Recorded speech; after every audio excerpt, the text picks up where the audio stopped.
Hello everyone, I am Vaishnavi from grade 11, Lake Montfort School. So today I will be teaching you all on chemical reactions and equations from grade 10 chapter 1 chemistry.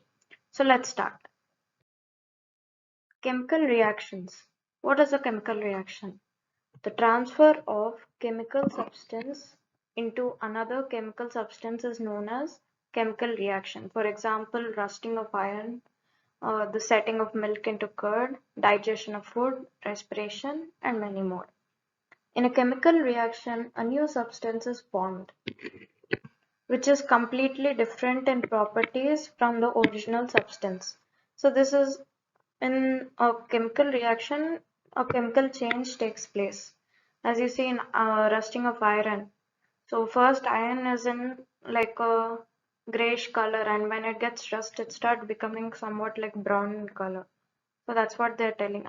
Like whenever a chemical reaction happens, there is a lot of difference. Like when it was in the original form and after the change has taken, there are like so much difference between them.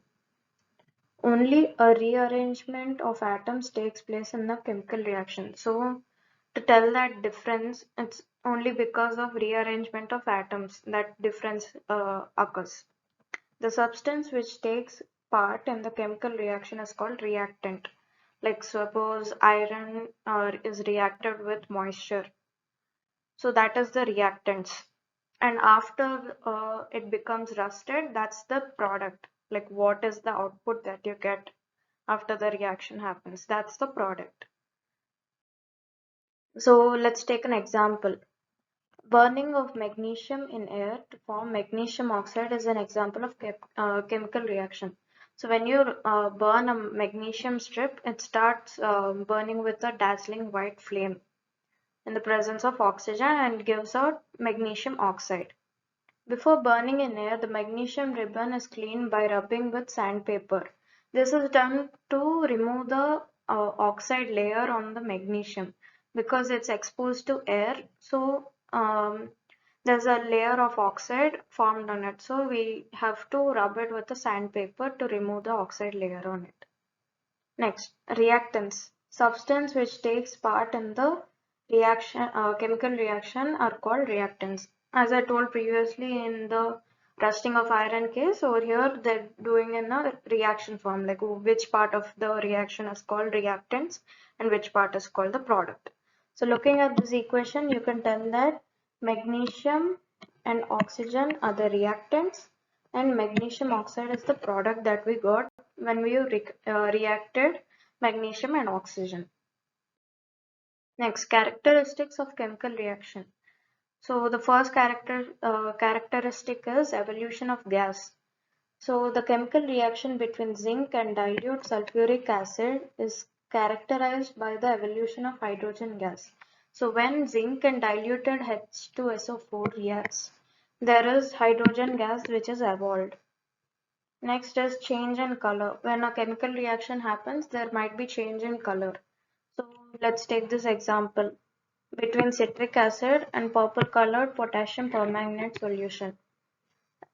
This changes like from purple color to colorless. It changes its color. The chemical reaction between sulfur dioxide gas and acidified potassium dichromate solution is characterized by change in color from orange to green. So when sulfur dioxide gas and acidified potassium dichromate solution are reacted together, they change the color. Like first it's an orange color and after reacting it changes into green color. So these are the two examples for change in color. Next is change in state of substance. The combustion reaction of candle wax is characterized by the change in solid in state from solid to liquid and gas. Because the wax is solid, water formed by combustion of wax is at liquid room temperature, whereas carbon dioxide produced by the combustion of wax is a gas. So when you start burning like burning a candle of wax, first it's in solid form, like before starting to burn. After that, it changes into liquid and then slowly evaporates and changes into gas. So that's how you can see the change in state. Or else you can take water. Water can change into all forms. Like first it is, take an example of ice cube. You keep it on some room temperature, it starts becoming liquid. Give it heat, it starts becoming into gas. So there is change in state as the temperature changes. There are some chemical reactions which can show more than one characteristics. So next is change in temperature. The chemical reaction between quicklime water and to form slake lime is characterized by the change in temperature, which is a rise in temperature. So the chemical reaction between quicklime and water, like when they react, they form slake lime. So that time there is a change in temperature of the solution. The chemical reaction between zinc granules and dilute sulfuric acid is also characterized as change in temperature, which is a rise in temperature. So when zinc granules and diluted sulfuric acid react, there is a change in temperature. It starts becoming hotter. Next is formation of precipitate. So precipitate is like some residue that is formed. So the chemical reaction between sulfuric acid and barium chloride solution is characterized by the formation of white precipitate of barium sulfate. So they're telling when barium chloride, that is BaCl2, reacted with sulfuric acid, which is H2SO4, it gives BaSO4, and BaSO4 is the white precipitate that comes, and HCl. This is the products that we get, in which BaSO4 is the precipitate. Next, the chemical equation. So how do you represent a chemical equation, how to write it, and all is going to be learnt in this concept. Representation of chemical reaction using symbols and formula of a substance is called chemical equation. So over here, they're telling that chemical equation is represented by using symbols and formulas of the elements. So let's see an example, like in general how we write it is A plus B, like A is some element, B is some element. When it reacts, it gives C and D. So that's what they're trying to tell. In this equation, A and B are called reactants and C and D are called products. As we learned earlier, we already know this. The arrow shows the direction of the chemical reaction. So you see an arrow in the between. So that arrow tells the direction of the chemical reaction. Condition, if any, is written generally above the arrow. Like there are some cases where you write a catalyst. According to the reaction, you write some catalyst, or it might have a delta symbol, which means heat. So during the reaction, heat is there, heat is getting produced, like that. There are some different things that will be there above the arrow, which will be learning as you go more grades, like above grades and all. When hydrogen reacts with oxygen, it gives water. This reaction can be represented by the following chemical equation. So over here they wrote in sentence form, like words form. To represent it in shorter form, this is how we represent it. H2 plus O2 gives H2O.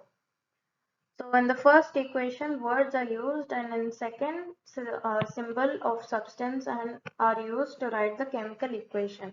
For convenience, the symbol of substance is used to represent the chemical equation. As I told just now, over here this point is written, the same thing is written in words like a sentence form. And the same thing over here is written in a short form using the chemical formulas. So next one is balancing chemical equation. So what does balancing a chemical equation mean? To balance the given or any chemical equation, follow these steps. So first we got an equation. Iron plus water gives iron oxide plus, iron oxide plus hydrogen gas. So now as you see, iron, like in the reactants, first we'll take a table like this where it tells how many atoms are there of iron, hydrogen and oxygen. So in the reactant side first. So in reactant side there is only one. There is no molecule number over here like as such. So over here it is 1, and hydrogen is 2 because over here you have a 2 symbol. So it's 2, and for oxygen nothing as such is given, so it's 1. And in the product side also we'll be counting. So over here it is 3 for iron, for oxygen it is 4, and for hydrogen it is 2. So now to balance this we'll have to make a table like this and start numbering them. Like example, over here iron needs 3 more, so you keep a 3 over here, and hydrogen is balanced, but oxygen isn't balanced because over here there is only 1 and over here it is 4. So to balance it we'll add 4 over here, so it will become 4H2O. But now again when you see H, so okay, see, I'll just make the changes now in the table. So now iron becomes 3 over here. This is cancelled now. Now hydrogen, we added 4 in the front, so it will multiply and it will become 8. And after that, over here in the reactant side, oxygen will become 4. So now oxygen and iron are balanced. Now we need to balance hydrogen. To do that, we'll have to just put a 4 over here, because we need 8, so 2 into 4 is 8. So now at last it got balanced. So now as you see, after balancing, the above equation becomes this: 3Fe plus 4H2O gives 3 Fe3O4 plus 4H2O. That's what even we have done. So now they again wrote the table so that it becomes clear for you all. You can do this, you can practice these equations, so it will be easier for you without using the table itself. Next, to make equations more informative, like to make them in a better way, how to represent them in a better way, there are some rules for that. So let's know. To make equation more informative, writing the symbols of physical state of the substance in the chemical equation. By writing the physical state of substance, a chemical equation becomes more informative. So they're telling like the physical state of the particular element has to be written beside the element. Like suppose if the element is in gaseous state, then you'll represent it with a G. If it's in liquid state, with L. If it's solid, then S. And aqueous is like liquid, like solution form. So aqueous is AQ is represented for that. Writing the condition in which reaction takes place. The condition is generally written above and or below the arrow of the reaction.